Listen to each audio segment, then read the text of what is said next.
Welcome to The Mortgage Voice with Jeff Barton, your voice in the mortgage industry.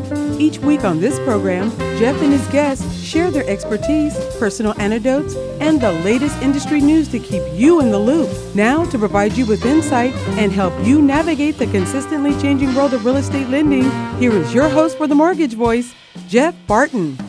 Welcome back, everybody. I'm Jeff Barton, your voice in the mortgage industry. Thanks very much for tuning into the show.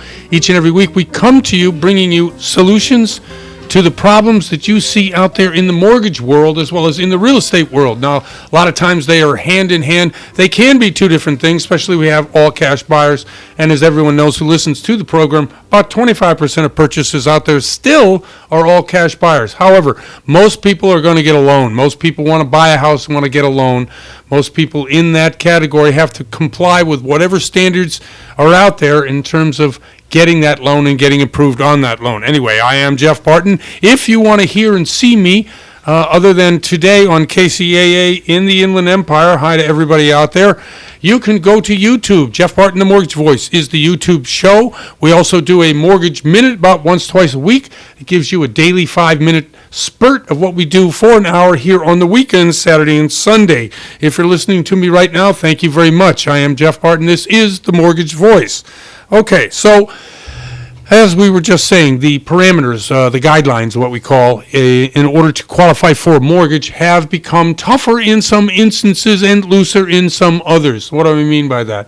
So if you want the best rate possible, which is, of course, the lowest rate possible, you want to make sure that you have all your documents, all the things that you need, starting with your credit score probably above 720, and as everyone knows, the credit score really goes from about 450 all the way up to about 840. So if you're in the 720 and above range, you have the best credit and income. If you want to buy a house, the best way to get the best rate is to put as much money down as you can.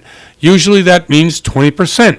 So if you've got the perfect credit score or a great credit score, and you've also got 20% down, and then you can also, coupled with all that, prove that you can pay that mortgage and you are a W-2 employee and that employment is expected for the next 30 years and there are no hiccups on your credit report, no lates on your mortgage or your rent payments that you've had over the last 24 months. All things being equal, you're going to get the best rate, but most people aren't like that. Most people live and have, issues from time to time, whether it be in income that gets interrupted or switching of a job or going from 1099 to W-2 or W-2 to 1099, or they have a credit issue, i.e. somebody got sick in the family and you had to stay home to take care of them, so you had a 3-month gap on your employment, or you just got behind on your payment because the money you want to use to pay the mortgage or pay the rent had to go to medical bills. All of these things are normal. Everybody who goes through these things will say, hey, look, I wanted to pay, or I didn't want that to happen. And yeah, I understand that. But do lenders not take advantage of the fact that those things happen? Yes, they do. So borrowers such as that end up going to places like FHA. FHA is less restrictive on credit, i.e. something happened in your world that made these things more difficult for you to do and you missed some payments. So FHA, and they go down to 480 in the FICO score. Now we were talking A paper best rate at 720. This is also a pretty good rate with FHA, but with FHA you have to pay mortgage insurance. Mortgage insurance is an upfront fee of about 1.25 points or 1.25% of the total amount of the loan, and it's about I think it's quite close to that on a yearly basis divided by 12. So you're paying for this insurance. Now, can you get out of the insurance? You have to petition or ask once you have 20% equity in the property. See, the thing with people who have credit challenges, according to lenders, yeah, they'll understand, but to a point. They want to make sure you got skin in the game. Anybody who hasn't had a gambling problem, that means you got to have some equity in your home in order to make sure that you don't stop paying on your mortgage. Equity in your home is good news to any lender that wants to lend you money, because nobody's going to give up 20% equity in a $500,000 home. That's $100,000, i.e., if you got foreclosed on. That's right. Now, granted, you get foreclosed on and they sell the property, they have to give you the proceeds, but there are fees, there are lawyer fees, there are late fees, and that $100,000 equity that you think you have turns out to be $50,000 or $40,000. So nobody wants to lose equity. That's why equity in your property, equity is a good thing, which will mean that they'll lend you the money. That's really what that means. So if you want the best rate, it's the first scenario. If you want to get into the property on a good rate with some credit issues, FHA is the way to go, but it's going to eventually cost you more money because of the mortgage insurance premium, which you don't get back. Now, there are stipulations on that, but for the most part, that's the break we have. So let's get right to what the real rate is today. And for the 30-year fixed rate is 6.42, 15 years 5.52. And let's see what else. The FHA is at 5.87. 6.0 for the 30-year jumbo and 6.65 for the 5/1 ARM. The 10-year is at 3.64% and the 2-year is at 4.45. There's still a huge spread between the two, almost a point, 85 basis points. And that, okay. We've been predicting because of this spread for a year. And we probably had the spread 6-7 months, maybe 8 months. Because it has in the past, if you have a spread between the 10 and the 2, which they call inverted, i.e. usually the 10 is more, the 2 is less, but now it's inverted, i.e. the yields, you will get a recession. And this is, pretty standard stuff when it comes to economy and the economics of recessions. Well, in this case, it may not happen. Now, I've been saying even last week, hey, we're going to get a small recession, a limited recession probably in late Q2, early Q3. I still think that's going to happen. I think the rosy picture painted by a lot of economists, or starting to paint for the economy, is not necessarily the same thing that I saw 2 weeks ago when I saw most economists saying, hey, look, it looks like we're going to get some layoffs. It looks like we're going to have a recession. And partial the reason for that, it's the same reason why inflation is diving or dropping, is because we have had the Fed raise rates from what they were, which was 25 basis points to 50 basis points, all the way up to 4.5 to 4.75%. Now, this is the Fed funds rate, right? This is not mortgage interest rates. There is a tangential relationship, but it is not the same. So the Fed funds rate, that's going to affect you with your car loan, for instance, or your credit card bill, or other short-term revolving debt, because that's exactly what that rate affects. In the banking world, if you're a banker, you got to keep a certain liquid amount in your vault, let's say, or in your accounts. If you don't have that by the end of the day, you got to borrow the money in order to meet the liquidity requirements by the CFPB. So they borrow the money back and forth. Well, that's the rate that the Fed has been raising. So if you have a rate that was 25 basis points or a quarter point, and you raise it up to 4.5 points, well, guess what? That overnight rate is huge and high, and therefore the money that's required in order to borrow that, i.e. it's obviously a lot more if you're talking billions of dollars on a daily basis, you're not going to have as much money to lend out into the community. And that's what they call sopping up the excess in the market so that there's less money to lend to you. And therefore, by driving up the short-term interest rate of the Fed, it's going to affect the inflation because it's going to make people realize that they don't want to pay more on their credit cards, they don't want to pay more on their car loan. They're going to look around and see, hey, maybe it's a good time not to spend money. And that of course, in the supply-demand chain says, hey, if I've got too much supply, obviously it's going to cost less. That is a scenario that's out there and has been out there, and I have subscribed to. Now, I've got a number of things that I'm going to bring up in the next section that'll talk about what's happening now as a result of this huge job report, 517,000 new jobs created, and that is a number that we haven't seen in quite some time, like when? Think about that. Anyway, I'm Jeff Barton. I'm your voice in the mortgage industry. Appreciate you listening to the show, and we'll be right back. You're listening to The Mortgage Voice with Jeff Barton.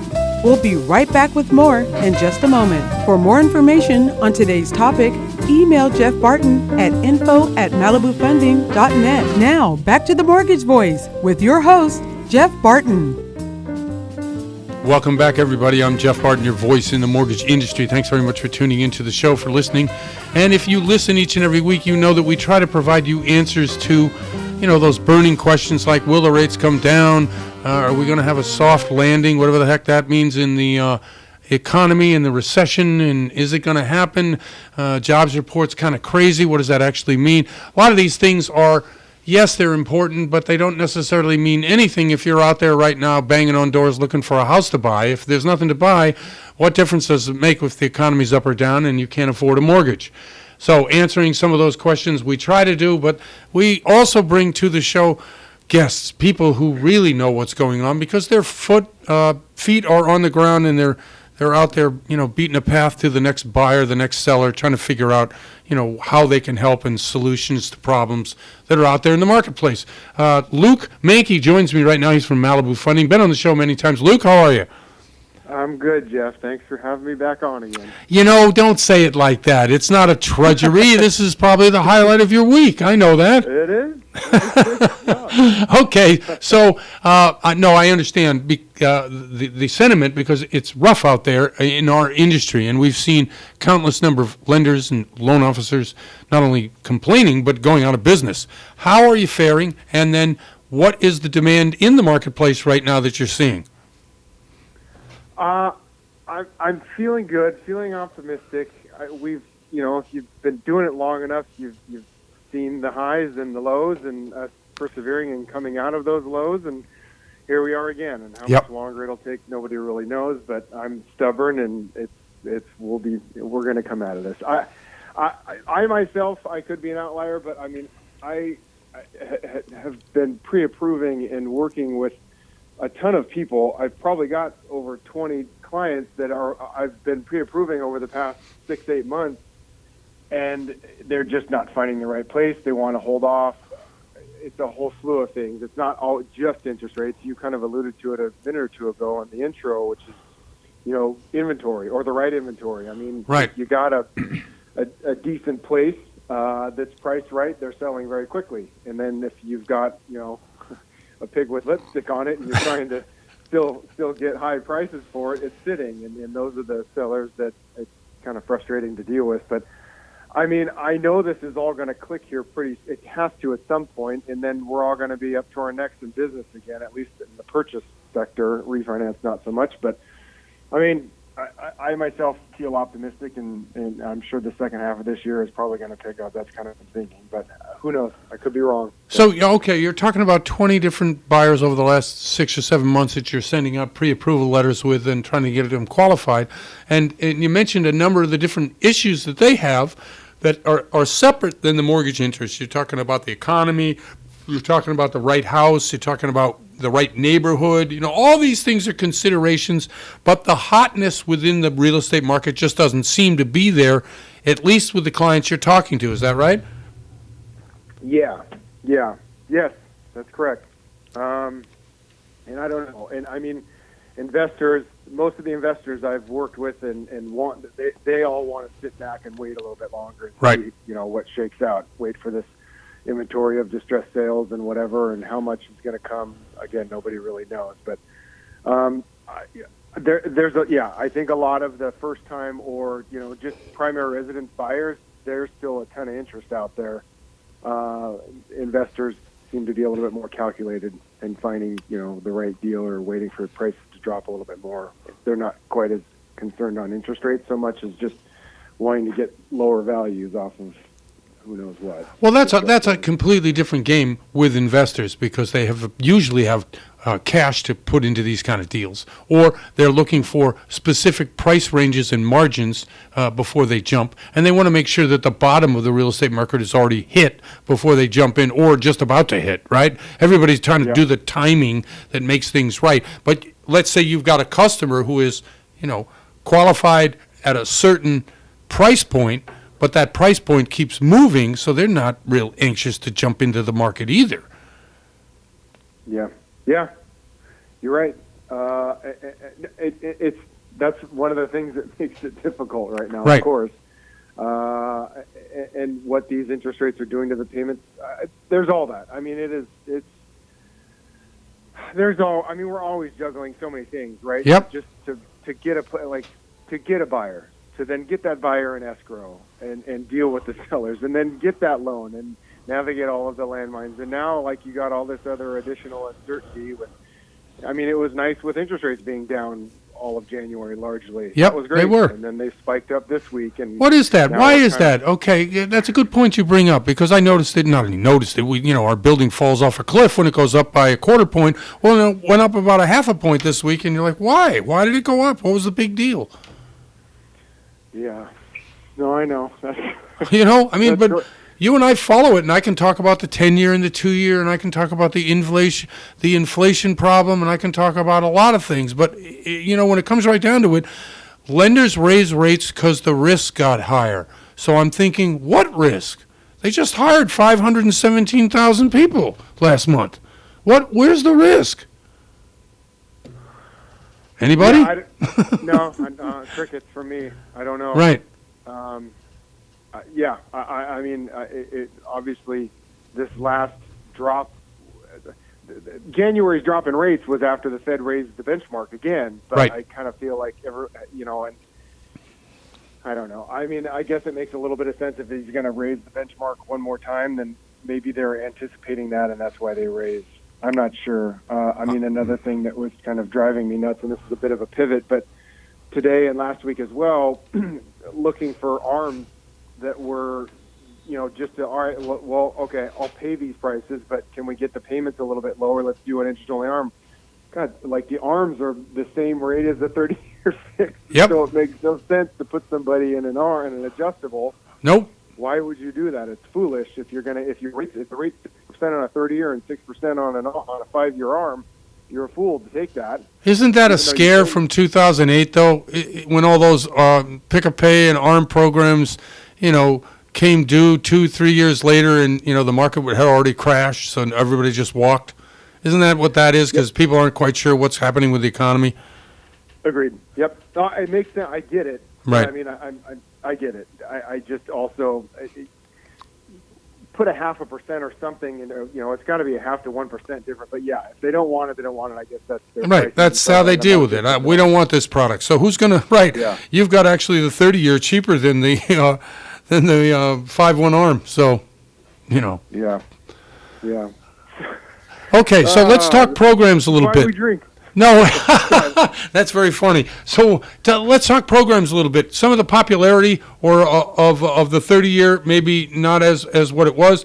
Do you see the 15-year being attractive? Like we were talking about FHA a little bit, jumbo. What are you looking at?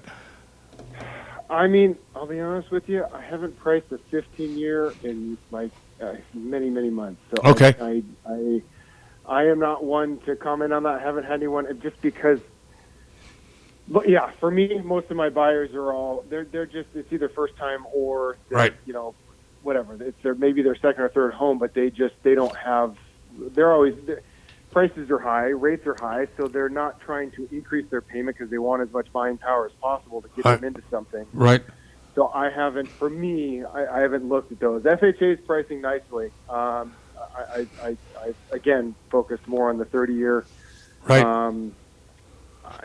The non-QM sector is kind of difficult. Put a lot of work into it. The products are there; they're great, they're amazing. But my gosh, the rates are 8 to 9%. It's that's Yep. another difficult one to sell. And so, Well, boy, right. yeah, I mean, if you're like you said, there are great programs. It's expensive. yeah, In any Yeah. market, 9% is 9%. That's no joke. we got to live in this for a little while longer. Yep, I agree. I wouldn't accept it either if I was the buyer. I'd be like, all right, it's been crappy for 8 to 12 months. If it's still like this in another 6 to 12, okay, I guess I'll accept it. But Right. yeah, I don't know. Hey, Luke, we're up against it. I wanted to thank you for coming on the show. I mean, it's a tough time to come on as a loan officer because what you're talking about is, how difficult it is to help your clients. But in the reality of it, there are programs and ways that you can go. It's just expensive, and that's a tough way to go. But I wanted to give you an opportunity to tell people how to get in touch with you. You're, one of the best loan officers over there at Malibu Funding, and want to get you a chance to get some business going. Thank you, Jeff. Sure. Yeah, you can get a hold of me. My cell is 818-209-2592, and email is luke.malibufunding@yahoo.com. Luke, thanks very much for coming on the show. I know we didn't solve anything, but we certainly had a good time talking about it. That's what it's about right now. We're in the groundwork. Yeah, exactly right. Thanks, Luke. I appreciate it very much. That's Luke Manke from Malibu Funding. I'm Jeff Barton, your voice in the mortgage industry. You're listening We'll be right to back. The Mortgage Voice with Jeff Barton. We'll be right back with more in just a moment. For more information on today's topic, email Jeff Barton at info@malibufunding.net. Now, back to The Mortgage Voice with your host, Jeff Barton. Welcome back, everybody. I'm Jeff Barton, your voice in the mortgage industry. Thanks very much for tuning in once again to hear the show. If you hear it the whole way through, you get a whole bunch of perspective, both on national as well as local things. We are at KCAA here in Southern California, as well as on the internet. You can see us. YouTube is one of the many places you can see us. We do a mortgage minute about once, twice a week. You can see that on Instagram, YouTube, Facebook, any number of other Instagram, LinkedIn. And by the way, what happened to LinkedIn? It fell flat. I have no idea. Oh my gosh! You go on that, you're looking for business solutions and things, and man, it's a mix of everything from Facebook oddities to Instagram promotions. I don't know. It just turned weird to me. It became a relic all of a sudden. I don't know. Anyway, bringing to the show once again another person from the lending world, somebody who has way more answers, especially on programs and solutions for borrowers, is Tim Wise from The Lender. Been on the show before. He joins us now. Tim, how are you? I'm doing well, sir. How are you? I'm fine, thank you. Sorry about that sidetrack into LinkedIn. It's just sometimes you go to these, what you think is one thing, and it turns out to be something else. And not the bait and switch that we used to do or hear about doing in the lending world, which is a no-no, obviously. But how are you? And you're saying you're well. Tell us a little bit about what's going on from your perspective in the lending world, some of the solutions you might see out there from the lender.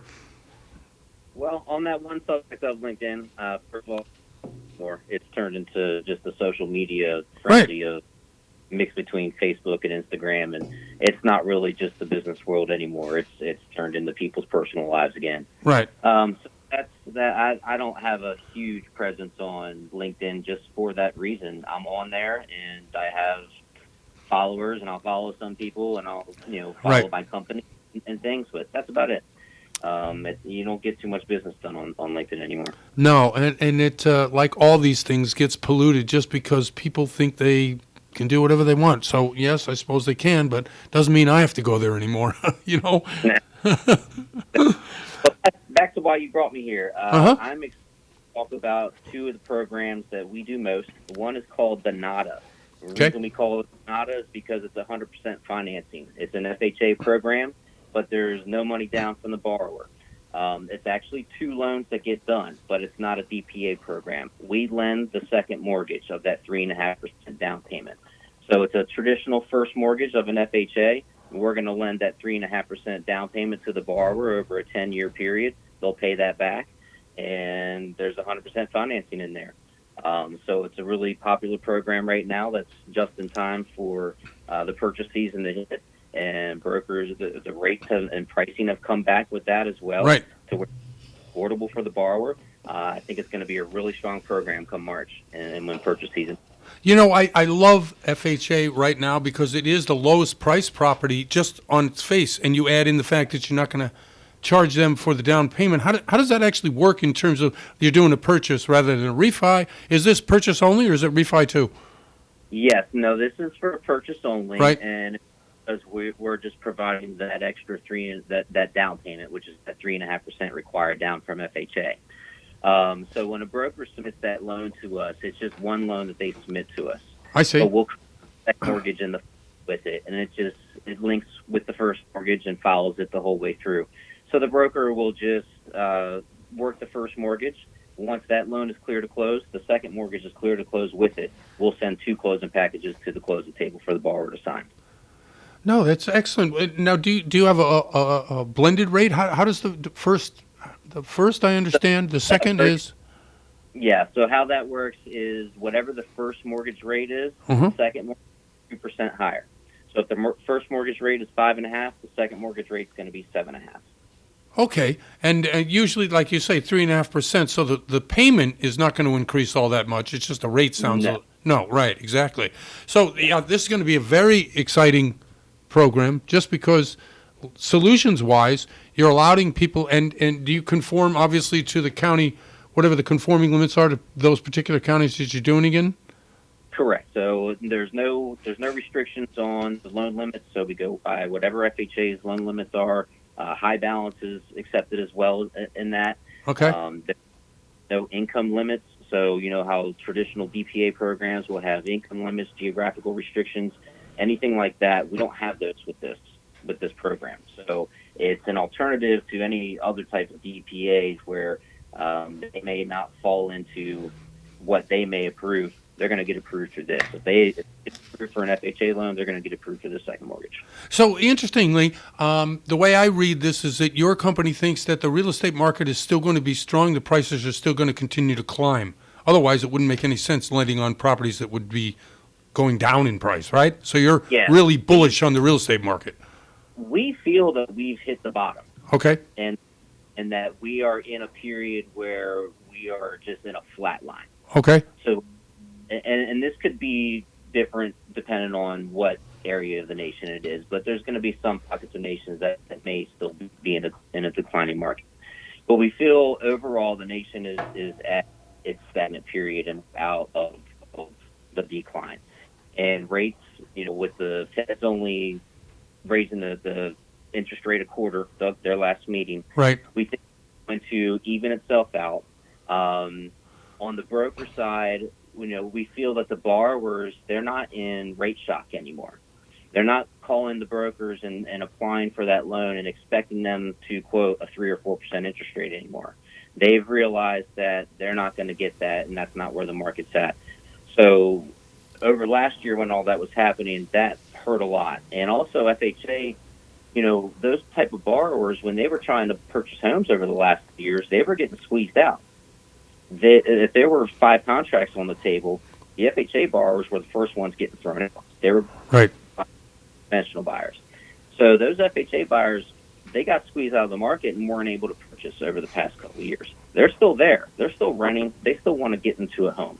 I think it's a great time. It's going to be just a great, it's almost like the perfect storm, so to speak, for new buyers and FHA buyers to come into this market right now at this time and purchase a house. Now, the show reaches a number of different markets, but one in particular, KCAA out here in the Inland Empire, which is just east of Los Angeles and Riverside and San Bernardino and counties out there in the Inland Empire, you must see that there is a reserve or a pocket of FHA buyers within this community, right? Absolutely. And they're conforming limits, whether they're 625 or 528 or whatever it is. Right now, I'm not even quite sure what they are. But it's actually gone up to 725. Okay. I think is worth. So, but FHA has also raised theirs as well, and there's high limits. The high balance limits are accepted for this program also.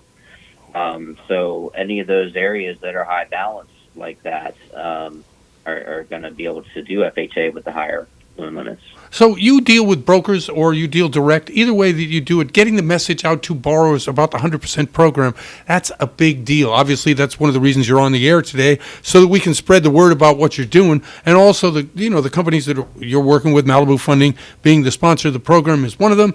And so what else can you do in order to, like I say, spread the good word? This is pretty good. This is a pretty good program. Good solution here. Program. Our customers are mortgage brokers. So if you are a customer or a realtor listening to the show, you can contact one of your local mortgage brokers. They have access to us and can do your loan through us. Okay, so that's that, and that too is a very good way by which you can also spread not only the word but the wealth, because as you well know, and we had on an earlier segment a couple of loan officers that were talking really about the difficulty of being able to pre-approve somebody in a market that's difficult. You're not quite sure whether it's a recession. You're not quite sure whether, interest rates are going to go up. You're not quite sure what the Fed's going to do, whether inflation, all these competing things for your attention really draws you away from the home buying process. But a program like this at 100% brings you back to focus in on what you can do. I like that. Absolutely. Listen, we're up against it, unfortunately. I appreciate you again coming on the show. It's a very good program. If you wanted to shout out your name and number in case people wanted to talk to you, otherwise, thank you very much. Yes. Again, my name is Tim Wise, Area Sales Manager with The Lender. And you can reach me at tim.wise@thelender.com. Excellent. Tim, thank you very much for coming on. Good solutions, and I appreciate the time you spent with us. Thank you so much for having me. Thank you. Thank you. Tim Wise from The Lender. I'm Jeff Barton, your voice in the mortgage industry. We'll be right back. You're listening to The Mortgage Voice with Jeff Barton. We'll be right back with more in just a moment. For more information on today's topic, email Jeff Barton at info@malibufunding.net. Now, back to The Mortgage Voice with your host, Jeff Barton. Welcome back, everybody. I'm Jeff Barton, your voice in the mortgage industry. Thanks very much for tuning in to the show. If you want to see the show, go to YouTube, Jeff Barton, the Mortgage Voice. We've been on there, hundreds of shows on there. You can see past shows that talk about the trends and what's happening in the mortgage industry as well as the economy. Or you can tune into today's show and we can talk to you about, what's happening locally at the KCAA market, Southern California. Certainly all these things can affect you and your decisions about how you're going to go about getting your mortgage. What do you want to do if you get a house you want and you're trying to figure out the best program available to you, and you want to do it quick, because if there is competition, and that's the other thing we have to worry about, competition in the marketplace, you want to be all ready to go, and in order to do that, you got to find yourself not only the program, but really a mortgage broker, somebody who can help you, walk you through a lot of different scenarios. And to do that today, we brought on Bill Orr, who's been with Malibu Funding for a number of years, great guy, very knowledgeable, and has really been in the business of helping people, solutions in the mortgage industry for, like I say, at least 10 to 15 years that I know him, and probably longer than that. He joins us now. Bill, how are you? I'm great, Jeff. Thank you so much for the kind introduction. Oh, thank you, Bill. You're a great loan officer and always come to us with information that is possibly not well known out there. Usually we talk about programs. I think today you're going to come on and talk about a number of different processes and what's happening with the different types of programs. Give people some options. Yes, that's correct. Yeah, so when you go to buy a house, and I want to kind of touch on something you said, Jeff, actually right there in the introduction. When you buy a house, you may have heard people talk about being pre-qualified or pre-approved, and that is certainly an integral part in the home buying process. Basically what that does is it gives you, if you're buying a home, and the real estate agent that you're working with, an idea as to how much of a home you're qualified to buy.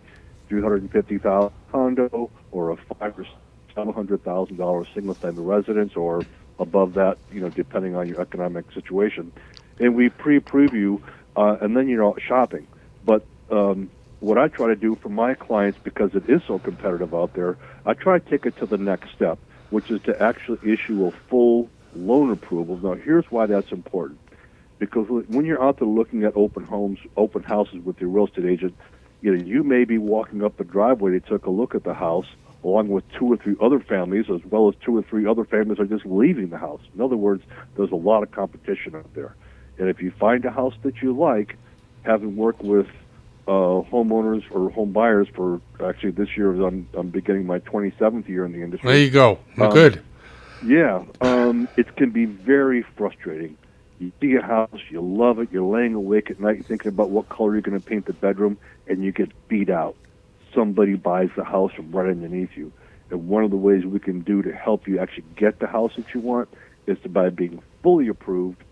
I then have a conversation with the listing agent and say, this is not a pre-qualification, this is not a pre-approval.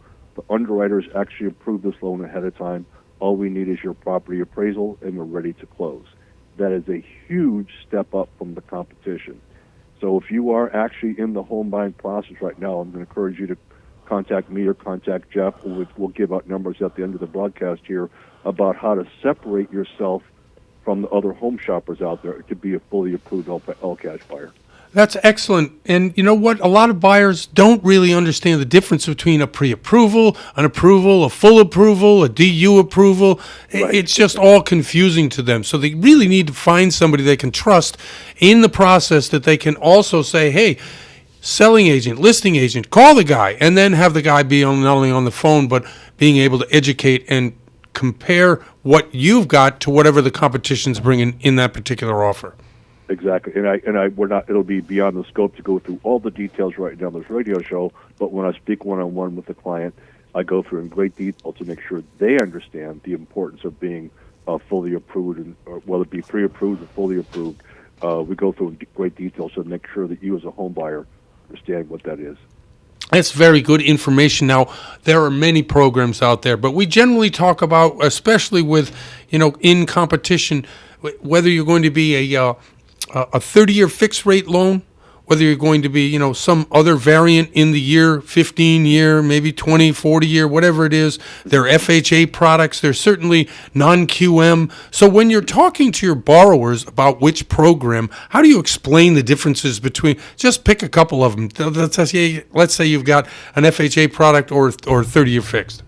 Great. Okay, well, right. So the issue, if we want to compare FHA versus 30-year fixed, you may have heard the term conventional financing. Right. That usually means two other names you've probably heard of over the years, called Fannie Mae or Freddie Mac.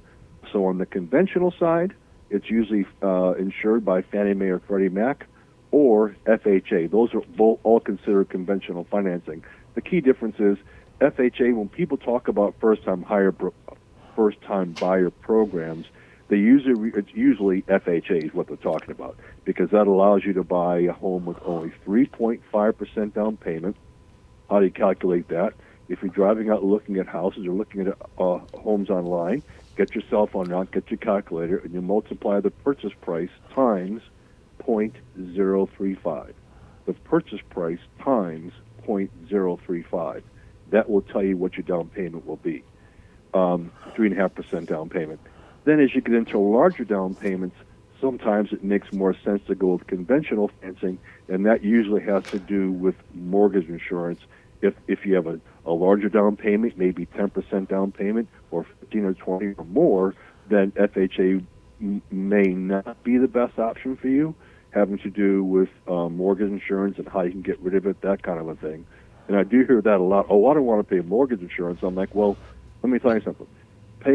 Paying mortgage insurance is a great way to go, instead of sitting on the sidelines and not buying because you want to pay mortgage insurance. And here's why.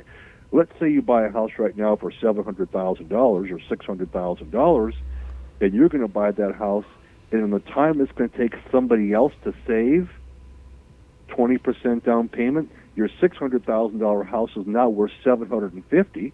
Right. Now, the person who didn't buy and chose to wait on the sideline, they're now going to pay $750,000 for a house that you paid $600,000 for.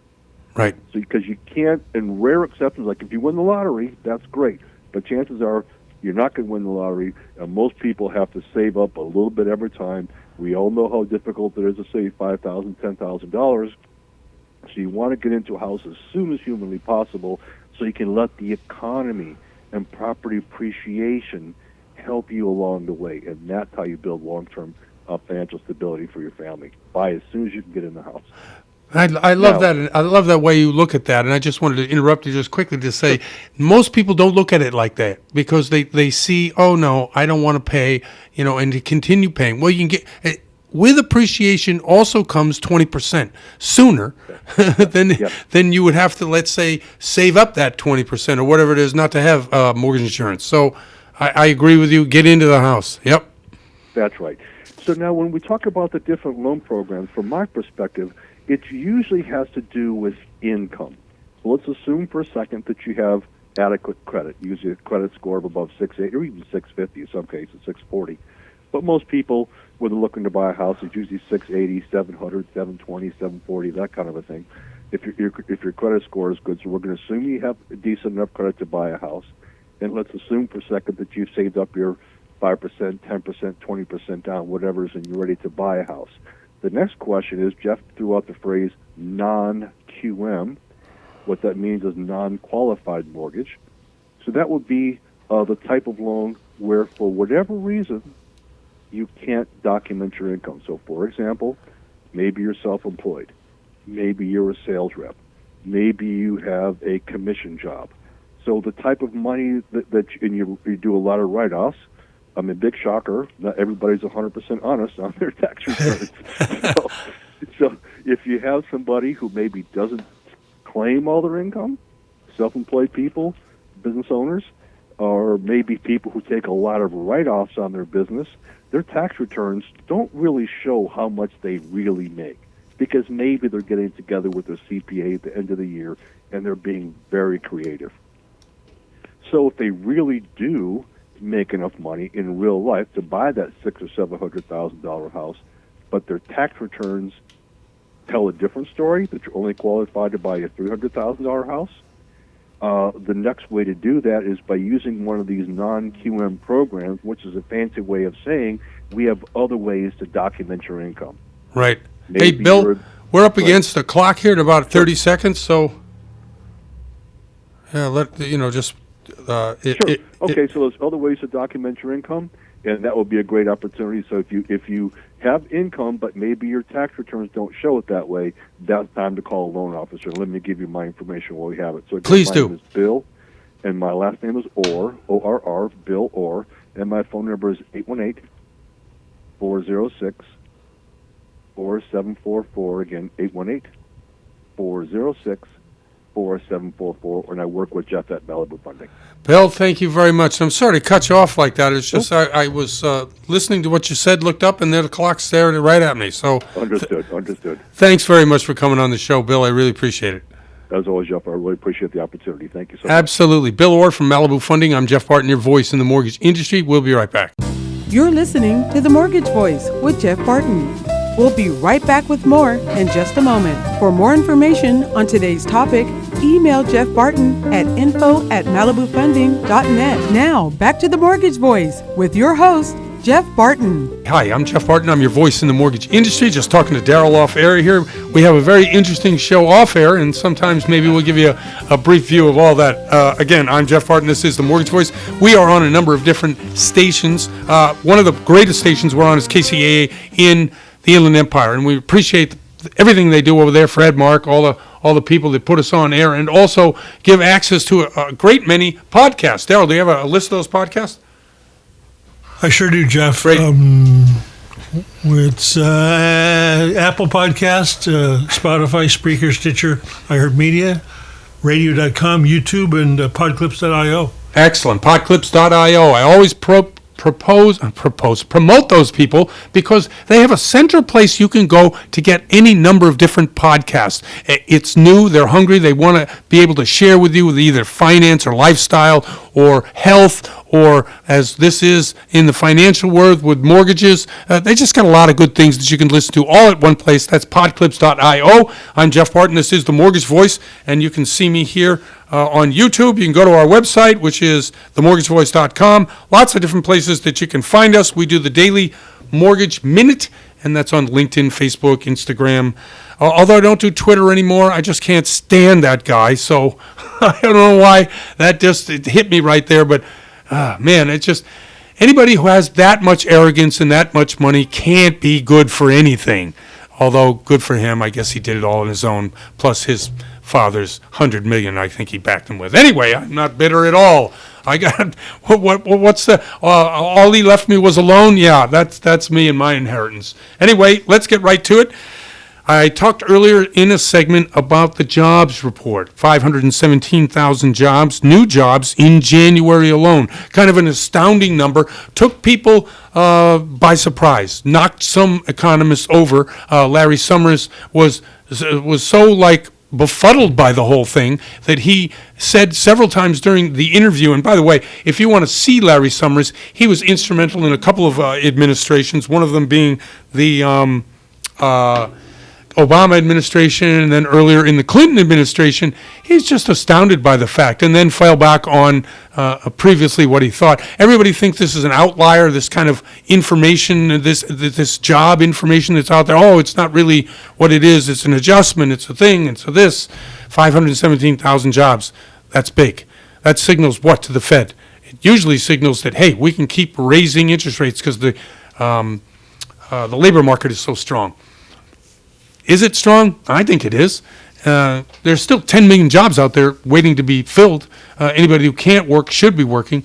Brings up a number of different issues, and I want to go through them. So let's go to the news to use section. Hourly wages up 0.3% for the month of January. That equals 0.3%, about 3.5%, 4% for the year. The Fed raises by 25 basis points, and we talked about that a little bit earlier in the show. And probably 2 more times they're going to do exactly that.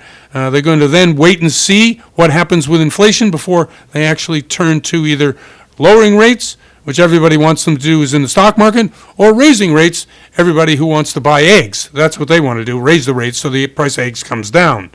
There's an interesting quote here by economist Steve Bell. The economy isn't booming, although it clearly isn't on the verge of recession either. So my predictions of late Q2 or early Q3 as a recession is still, I think, is still pretty valid. Although we'll see, we'll have to have, a regrouping as we always have, and I've done that several times. A year ago, right now, we were talking about how rates were going to rise. They did rise, but we didn't know they were going to rise. The mortgage interest rates we're talking about from 3% to 7%, but that's what happened last year. A different story, different time. We need more people in the labor force, right? Everybody knows that. One of the reasons is we have 10 million unfulfilled jobs. 2 things about that. Immigration. Now, we talked about immigration so often in politics as a negative thing. Immigration in certain states like California is probably a good thing. Somebody's got to do the work that obviously we don't have enough workers to do. There are plenty of jobs in those fields. Even though tech may not be the best option for a lot of people right now because there are layoffs in tech. But agriculture, absolutely. Labor, day labor, anything that has to do with service sector, all of these types of jobs, restaurants, bars, even people at Walmart and Amazon, warehouse work, all of what they would call the more manual labor type jobs, which are paying better. They're not paying great, but they are paying better than they were 3-4 years ago. Those are the types of jobs we need. And can we fill them with our current labor force? No, we can't.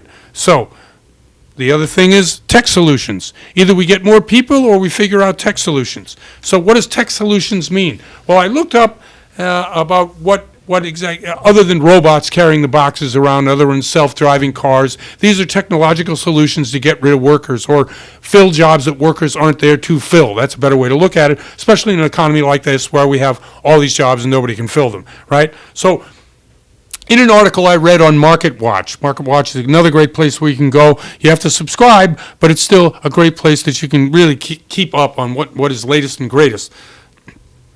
In the MarketWatch, technologies, next 20 years, there's 4 of them that they point out, and these 4 can all aid in terms of, needing employees. One of them is commercial space exploration. Now, a lot of what we do currently is to send up manned projects to be able to do whatever they're doing up there. Commercial space exploration would be more robotic, would be more manless. It would be more search for minerals and a way by which to augment on-Earth industries.